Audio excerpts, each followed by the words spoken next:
शिकत आहोत आणि यामध्ये टाइप्स ऑफ सेंटेन्स म्हणजे वाक्यांचे जे प्रकार आहेत हे वाक्यांचे प्रकार शिकत असताना आपण SVOC म्हणजे सब्जेक्ट, वर्ब, ऑब्जेक्ट आणि कॉम्प्लिमेंट याच्या आधारावर याच्या वापरावर आधारित वाक्यांचे जे 4 प्रकार आहेत ते आपण काल पाहिलेले आहेत.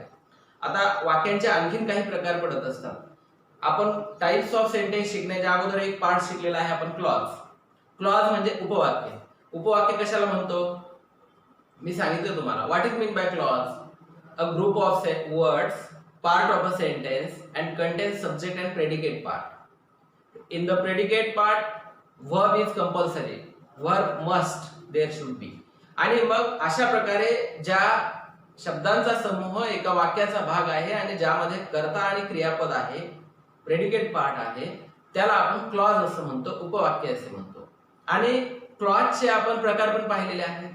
एक मेन क्लॉज ज्याला आपण प्रिन्सिपल क्लॉज म्हणतो आणि दुसरा सबऑर्डिनेटिंग क्लॉज ज्याला आपण परावलंबी उपवाक्य असं म्हणतो. अशा प्रकारचे क्लॉजचे 2 प्रकार पण पाहिलेले आहेत. तर विद्यार्थी मित्रांनो, आपण आता जे टाइप्स ऑफ सेंटेन्स शिकणार आहोत तर त्या क्लॉजेसच्या वापरावर आधारित वाक्यांचे 3 प्रकार पडतात. किती प्रकार पडतात? 3 प्रकार. मी तुम्हाला त्या दिवशी सांगितलं क्लॉज शिकवत असताना की कोणत्या, आणि त्याचबरोबर आणखीन एक वेळेस सांगितलेलं आहे मी तुम्हाला, एक कंजंक्शन हा जो पार्ट्स ऑफ स्पीच आपण पाहिलेला आहे. म्हणजे रिमाइंड, पाठीमागचा बेस कसा पुढं पुढं पुढं पुढं तोच होतो आणि त्याचंच रिपिटेशन कसं होतं हे मी या ठिकाणी सांगतोय. तुम्हाला पार्ट्स ऑफ स्पीच मध्ये कंजंक्शन शिकवलेत. कंजंक्शनचे 2 प्रकार शिकवले मी. कोणते कोणते 2 प्रकार आहेत कंजंक्शनचे सांगा बरं? एक कोऑर्डिनेटिंग कंजंक्शन आणि दुसरं सबऑर्डिनेटिंग कंजंक्शन. मग आता कोऑर्डिनेटिंग कंजंक्शनचा वापर आपण कधी पाहिलेला आहे, कधी शिकलेला आहे, कुठं वापरतो आपण? तर कोऑर्डिनेटिंग कंजंक्शन आपण कंपाऊंड सेंटेन्स मध्ये वापरतो आणि सबऑर्डिनेटिंग कंजंक्शन्स आपण कशात वापरतो? कॉम्प्लेक्स सेंटेन्स मध्ये वापरतो. म्हणजे तिथंही कंजंक्शन शिकत असताना आपल्याला कंपाऊंड सेंटेन्स आणि कॉम्प्लेक्स सेंटेन्स मी सांगितलं. त्याचबरोबर क्लॉज शिकवत असताना मी तुम्हाला त्या ठिकाणी कंपाऊंड सेंटेन्स आणि कॉम्प्लेक्स सेंटेन्स हा पार्ट थोडा मी त्या ठिकाणी तुम्हाला एक हायलाइट केला होता. तर अशा पद्धतीनं जे क्लॉजेस असतात, मेन क्लॉज आणि सबऑर्डिनेटिंग क्लॉज याच्या वापरावर आधारित वाक्यांचे एकूण 3 प्रकार पडत असतात. म्हणजे 3 types of sentences on the basis of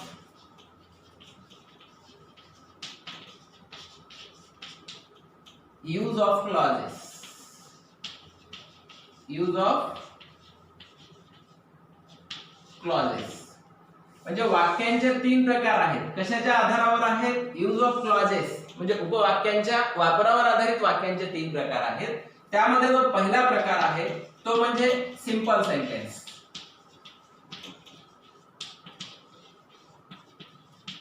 simple sentence, साधे वाक्य याला म्हणतो आपण.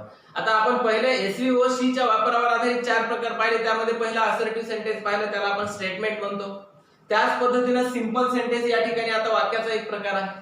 म्हणजे ज्याच्या सिंपल सेंटेन्स मध्ये there is only one clause and that is the main clause, that is the principal clause and it is called as the simple sentence. It is the definition of simple sentence. Simple sentence कशाला म्हणायचं की ज्या वाक्यामध्ये फक्त एक आणि एकच clause असतो, तोही मेन क्लॉज असतो, प्रिन्सिपल क्लॉज असतो आणि त्याला आपण सिंपल सेंटेन्स म्हणतो. फॉर एक्झाम्पल असं जर पाहायचं असेल आपण एक वाक्य या ठिकाणी पाहूया. Coming inside, she put her bag on the table. असं वाक्य आहे. Coming inside, she put her bag on the table. आता हे वाक्य, आता मी काय म्हटलं तुम्हाला, एक क्लॉज म्हटलं की एक वर्ब आलं. Without verb there is no clause, without verb there is no sentence. हे पण मी तुम्हाला सांगितलंय. मग आता क्लॉज म्हटलं की क्लॉजचे 2 प्रकार पाहिले आपण, एक मेन क्लॉज आणि दुसरा सबऑर्डिनेटिंग क्लॉज. कोणताही क्लॉज असो त्याच्यामध्ये वर्ब मस्ट आहे, त्याच्यामध्ये वर्ब असणं आवश्यक आहे, लक्षात ठेवा. मग आता या वाक्यामध्ये वर्ब कोणता आहे? which is the verb in this sentence? आता तुम्हाला कोणाला वाटेल की या ठिकाणी कमिंग हे सुद्धा वर्ब म्हणून आहे, पण it is not functioning as a verb in this sentence. हे लक्षामध्ये ठेवा. कमिंग हे या ठिकाणी वर्बचं काम करत नाहीये या ठिकाणी, याला आपण प्रेझेंट पार्टिसिपल म्हणतो, याला जिरंड म्हणतो, लक्षामध्ये ठेवा. Coming inside, she put her bag on the table. आतमध्ये येऊन तिने तिची बॅग टेबल वरती ठेवली. It is the meaning of the sentence. वाक्याचा अर्थ असा आहे. मग आता या ठिकाणी मुख्य क्रिया कशाची व्हायली? बॅग ठेवण्याची व्हायली. म्हणजे ठेवणे, पुट. या ठिकाणी put is the main verb, लक्षात ठेवा. म्हणजे आता या वाक्यामध्ये एकच वर्ब आहे, म्हणजे एकच क्लॉज आहे, आणि म्हणून एकच क्लॉज असल्यामुळे या वाक्याला आपण सिंपल सेंटेन्स म्हणतो.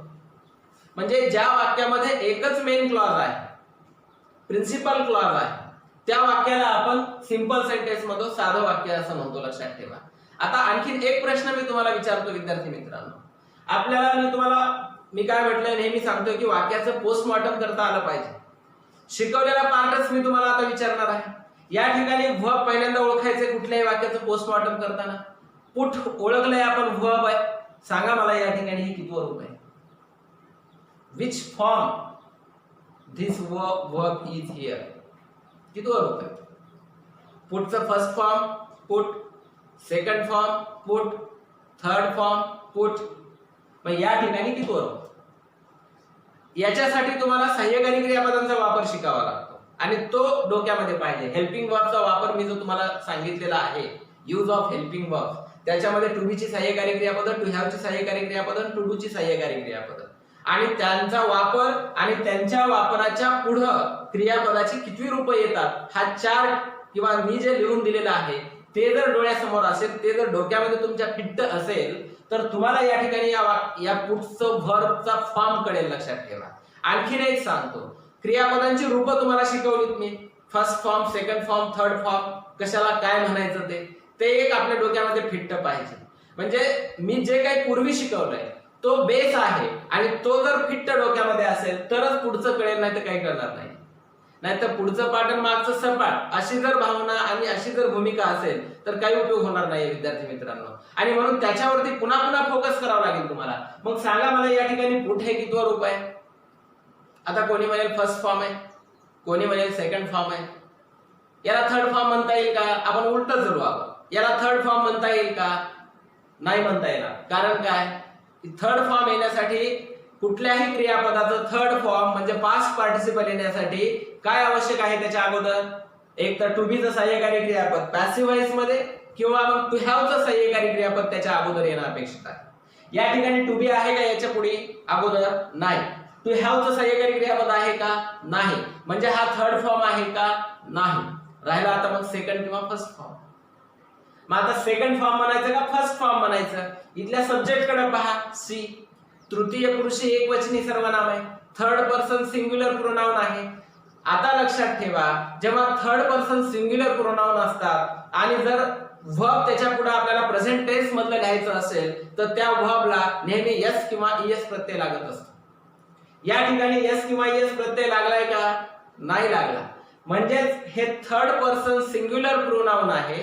सर्वनामांचा वापर आणि सर्वनामांचा चार्ट आपल्या डोळ्यासमोर असला पाहिजे. तो सर्वनाम ते प्रोनाउन जर आपण पाहिलं आणि त्याच्या पुढे हे वर्ब जर पाहिलं, जर समजा इथं प्रेझेंट फॉर्म लिहायचा असेल तर इथं पुटला एस लावावा लागेल आपल्याला. She puts a bag.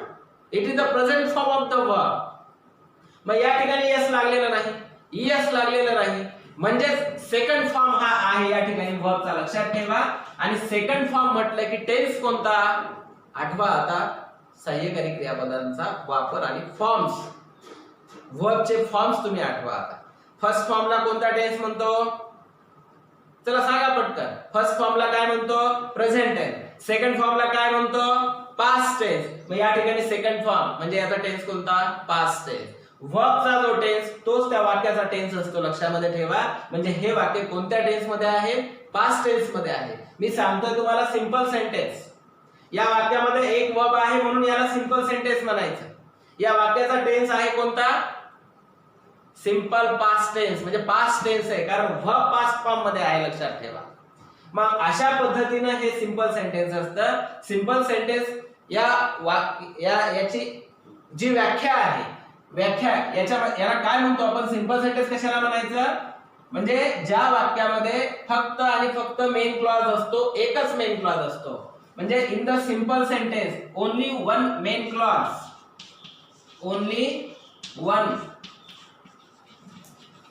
Main clause किंवा यालाच आपण प्रिन्सिपल क्लॉज म्हणतो, जिथं असतो त्याला आपण सिंपल सेंटेन्स म्हणतो. एवढं लक्षामध्ये ठेवा. अशा पद्धतीने सिंपल सेंटेन्सची व्याख्या आहे, सिंपल सेंटेन्स आहे. आता याच्यानंतर सिंपल सेंटेन्सच्या नंतर जो दुसरा टाइप आहे क्लॉजेसच्या वापरावर आधारित, कारण याच्यामध्ये एकच क्लॉज आहे. मग आता क्लॉजेसच्या वापरावर आधारित वाक्यांचे प्रकार आपण शिकत आहोत. हा झाला सिंपल सेंटेन्स. आता नंबर 2 चं जे वाक्य आहे ते कंपाऊंड सेंटेन्स.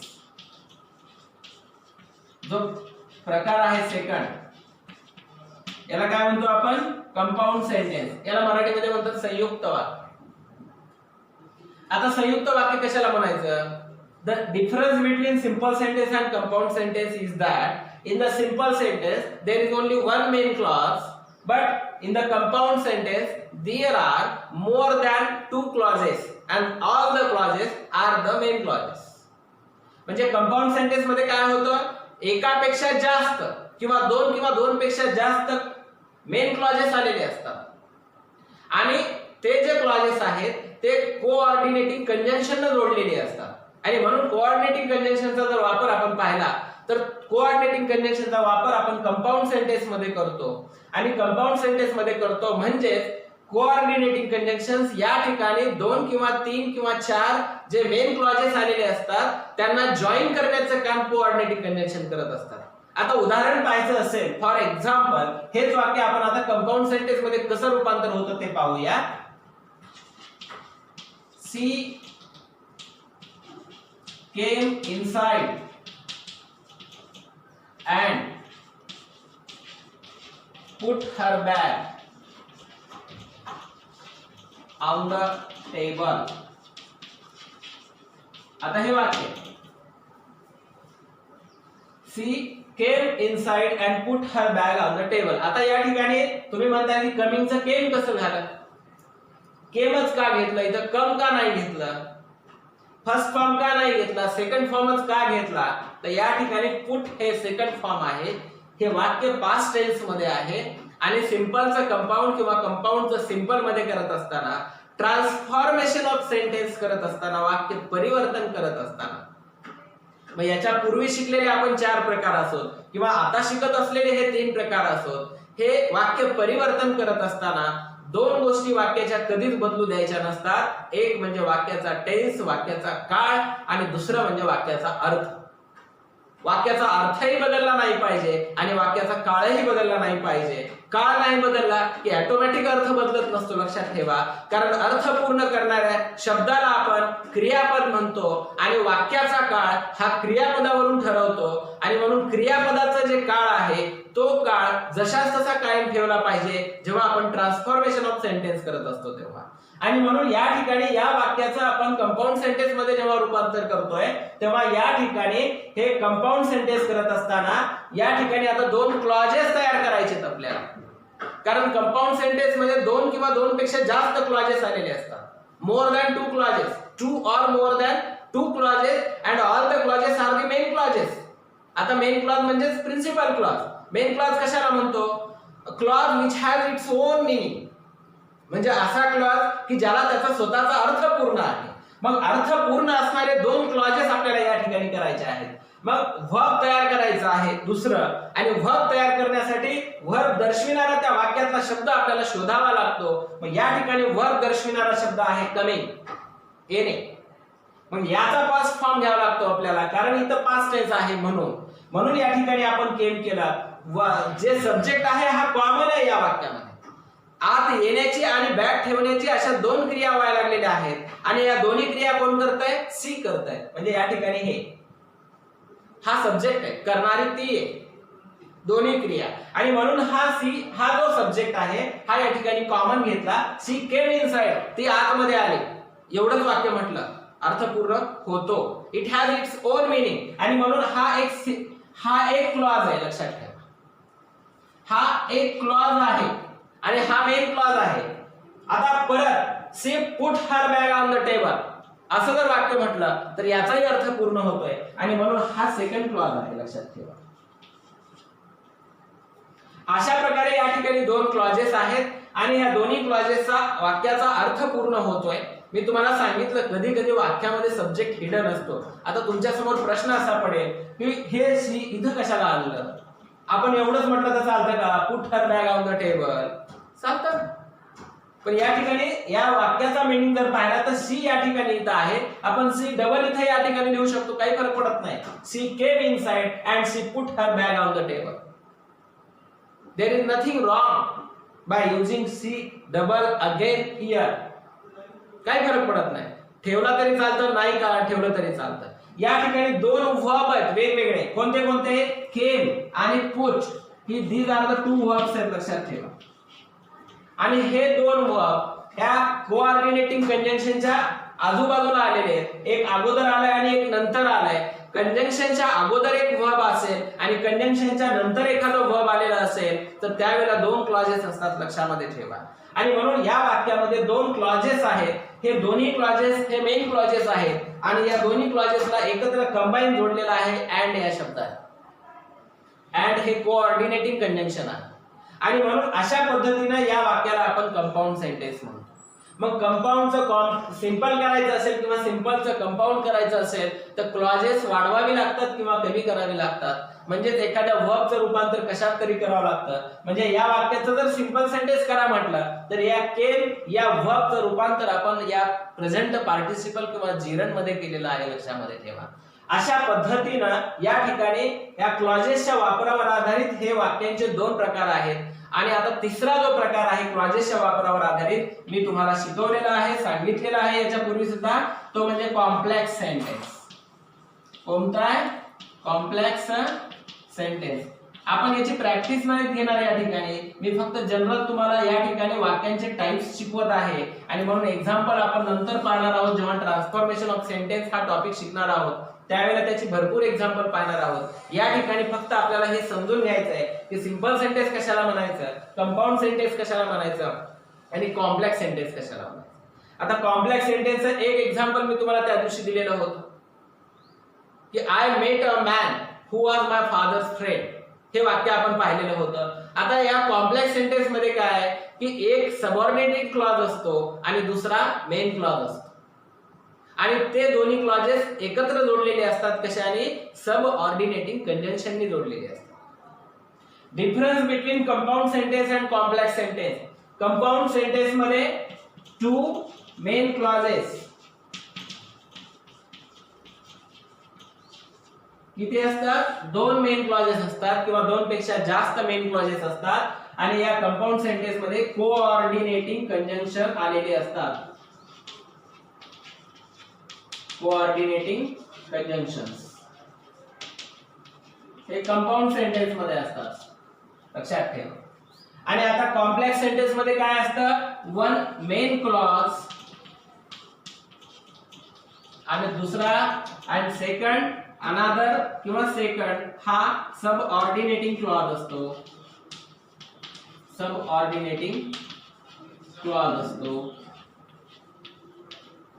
मग एकापेक्षा जास्त असू शकतात. एक मेन क्लॉज दुसरा सबऑर्डिनेटिंग क्लॉज असतो आणि हे क्लॉजेस एकत्र जोडलेले असतात. कशाने, तर सब ऑर्डिनेटिंग कंजंक्शनने. सब ऑर्डिनेटिंग कंजंक्शन. मग आता हे सब ऑर्डिनेटिंग कंजंक्शन जे आहेत ते कोणते आहेत मी तुम्हाला लिहून दिलेले आहे. मग सब ऑर्डिनेटिंग कंजंक्शन जर आलेले असतील वाक्यामध्ये तर त्याच्या अगोदर एखादा मेन क्लॉज किंवा नंतर मेन क्लॉज आणि एक सबऑर्डिनेटिंग क्लॉज आलेला असतो आणि ते एकत्र जोडलेले असतात सबऑर्डिनेटिंग कंजंक्शनना आणि म्हणून त्यांना आपण कॉम्प्लेक्स सेंटेन्स म्हणतो, लक्षात ठेवा. ते एक्झाम्पल मी ऑलरेडी तुम्हाला त्या दिवशी दिलेलं आहे. अशा पद्धतीनं सिंपल सेंटेन्स, कंपाऊंड सेंटेन्स आणि कॉम्प्लेक्स सेंटेन्स हे क्लॉजेसच्या वापरावर आधारित वाक्यांचे एकूण 3 प्रकार पडतात विद्यार्थी मित्रांनो. पण हे वाक्यांचे प्रकार कळण्यासाठी किंवा सिंपल सेंटेन्स कशाला म्हणायचं, कंपाऊंड सेंटेन्स कशाला म्हणायचं आणि कॉम्प्लेक्स सेंटेन्स कशाला म्हणायचं हे कळण्यासाठी याचा बेस म्हणजे कोऑर्डिनेटिंग कंजंक्शन आणि सबऑर्डिनेटिंग कंजंक्शन्स माहित पाहिजेत, क्लॉज माहित पाहिजे, म्हणजे आपल्याला हे कळेल. एखाद्या वेळेस काय असतं, आपल्याला कॉम्प्लेक्स सेंटेन्स देतात, सिंपल सेंटेन्स मध्ये रूपांतर करा म्हणतात, कंपाऊंड सेंटेन्स देतात, कॉम्प्लेक्स मध्ये करा म्हणतात, किंवा सिंपल सेंटेन्स देतात, कंपाऊंड मध्ये करा म्हणतात किंवा कॉम्प्लेक्स मध्ये करा म्हणतात. म्हणजे हे झालं ट्रान्सफॉर्मेशन ऑफ सेंटेन्स, वाक्य परिवर्तन. आणि मग हे वाक्य परिवर्तन कळण्यासाठी ते वाक्य परिवर्तन करण्यासाठी आपल्याला बेसिक याच्या ज्या गोष्टी आहेत ते म्हणजे आपले कंजंक्शन, पार्ट्स ऑफ स्पीच मधला टॉपिक आणि त्यानंतर क्लॉज आणि क्लॉजचे जे प्रकार आहेत हे आपल्याला माहिती असतील तर हे वाक्यांचे 3 प्रकार कळतील आपल्याला आणि याचं ट्रान्सफॉर्मेशन आपल्याला करता येईल, वाक्य परिवर्तन करता येईल. तो जर बेस नसेल आपल्याकडं तर हे कळणार नाही आपल्याला विद्यार्थी मित्रांनो. आणि म्हणून पुन्हा सांगतोय की जो बेस आहे तो बेस पक्का करा आणि हा सुद्धा बेस आहे पुढच्या ग्रामरसाठी. म्हणजे आणखीन आपण मेन ग्रामरला सुरुवात केलेलीच नाही विद्यार्थी मित्रांनो. आज जवळपास 17वा दिवस आहे. आज आपण 17व्या या चॅप्टर कडे आपण पाहत आहोत, परंतु हे सर्व आपण बेस म्हणून पाहत आहोत आणि हे सर्व बेसिक गोष्टी कन्सेप्ट जर तुमच्या क्लिअर असतील तरच पुढचं ग्रामर कळणार आहे, अन्यथा कळणार नाही. आणि म्हणून पुन्हा सांगतोय, बेस पक्का करा, पाया पक्का करा. पाया जर पक्का असेल तर इमारत कितीही उंच बांधली तरी इमारतीला काहीही तडा जात नाहीये. आणि म्हणून जोपर्यंत पाया पक्का होणार नाही, पाया मजबूत होणार नाही, तोपर्यंत पुढे जाण्यात काही मतलब नाहीये, मग लक्षात ठेवा. आणि म्हणून विद्यार्थी मित्रांनो, हे जे इथे जे आज आपण टाइप्स ऑफ सेंटेन्स शिकलेले आहेत, वाक्याचे जे प्रकार शिकलेले आहेत, हे क्लॉजेसच्या वापरावर आधारित, हे सुद्धा तुम्ही लक्षामध्ये ठेवा, याचा सुद्धा अभ्यास करा. हे समजलं तरच पुढचं करणार आहे. आणि म्हणून पुन्हा सांगतोय की हे ग्रामर जे काही मी शिकवत आहे, माझे जे ओरल व्हिडिओ तुम्ही पाहत आहात, हे ओरल व्हिडिओ पाहत असताना याला आधार माझं step by step English grammar a perfect solution हे जे पुस्तक आहे, याचे हार्ड कॉपी किंवा सॉफ्ट कॉपी जर तुम्ही स्वतः जवळ बाळगले आणि माझे व्हिडिओ लेक्चर जर तुम्ही पाहत राहिलात आणि त्याला जर त्या पुस्तकाचा आधार दिला तर इंग्लिश लँग्वेज वरती तुमचं कमांड मिळेल, इंग्लिश ग्रामर तुमचं चांगल्या पद्धतीने पक्क होईल, हे मात्र निश्चित आहे, लक्षात ठेवा. आणि सर्वात महत्त्वाची गोष्ट एक लक्षामध्ये ठेवा, आमच्या YouTube चॅनलला जर तुम्ही सबस्क्राइब केलं तर तुम्हाला माझे हे मोफत व्हिडिओज आणि मोफत लेक्चर तुम्हाला घरी बसून पाहायला मिळतील आणि अगदी मोफत तुम्ही ग्रामर इंग्रजीचं घरी बसून तुम्ही चांगल्या पद्धतीने शिकू शकाल. आणि म्हणून YouTube चॅनलला आमच्या सबस्क्राइब करा. आणि सर्वात महत्त्वाची एक गोष्ट की आयकॉन जे बटन आहे त्याला प्रेस करायला विसरू नका, एवढं मात्र लक्षात ठेवा.